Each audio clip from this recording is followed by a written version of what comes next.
তিস্তা নিয়ে ভারত চীনের সঙ্গে আলোচনার সুযোগ থাকবে বললেন পররাষ্ট্র উপদেষ্টা। দেখেন, প্রতিযোগিতা তৈরি করে দিলে সেই জায়গায় যে বেচা কিনা কম হয় এমন কিন্তু না। বা এই যে একটা বলার সুযোগ যে ভারত এবং চীনের আলোচনার সুযোগ থাকবে, মানে বাংলাদেশ আলোচনার সুযোগ দিলে বা আলোচনার সুযোগ তারা পাবে।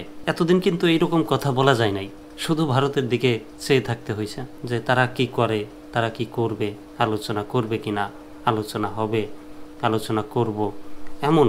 কিন্তু এখন কথাটা কি, আলোচনার সুযোগ থাকবে। কথার কিন্তু অনেক পার্থক্য। বিস্তারিত পড়ব। তিস্তা নিয়ে ভারত চীনের সঙ্গে আলোচনার সুযোগ থাকবে।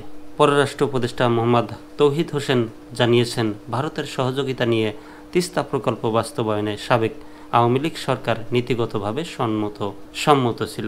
সম্প্রতি প্রধান উপদেষ্টার চীন সফরের সময় তিস্তা প্রকল্পে চীনা কোম্পানির অংশগ্রহণকে স্বাগত জানায় সরকার। তবে সরকারের বিষয়ে উদার নীতি গ্রহণ করেছে এবং এ প্রকল্প নিয়ে ভারত বা চীন উভয়ের সঙ্গেই আলোচনা করার সুযোগ থাকবে বলেও উল্লেখ করেন তিনি। মঙ্গলবার পররাষ্ট্র মন্ত্রণালয়ে তিস্তা প্রকল্পে চীনা কোম্পানির স্বাগত জানানোর অগ্রগতির বিষয়ে পররাষ্ট্র উপদেষ্টায় কথা বলেন। তিনি বলেন, অগ্রগতির সময় সাপেক্ষ ব্যাপার। আমরা ঝট করে কোনো কিছু প্রত্যাশা করছি না যে কালকেই কেউ তিস্তা সমস্যার সমাধান করে দেবে। চীনের সঙ্গে আমাদের একটি আমব্রেলা চুক্তি আছে নদীর পানি নিয়ে। নদীর পানি একটি গুরুত্বপূর্ণ বিষয় সবার জন্য এবং আমাদের জন্য বিশেষ করে।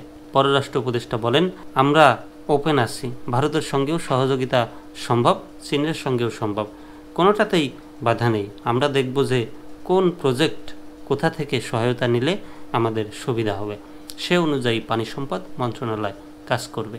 বুঝতে পারতেছেন, ডক্টর ইউনূস একজন ব্যবসায়ী লোক, তিনি তার দিয়ে কি রাজনীতি হবে? অনেকেই বলছেন কি না, অনেকেই এখনও বলে যাচ্ছেন। তো দেখেন, এই যে একটা খেলা, কার প্রজেক্টে উপকার হবে, কার প্রজেক্ট নিলে ভালো হবে, চীন নাকি ভারত, আমরা সেই প্রজেক্টে কাজ করব। এরকম সুযোগ গত 50-55 বছরে কেউ তৈরি করতে পারছে? বলেন, কমেন্টে বলে যান।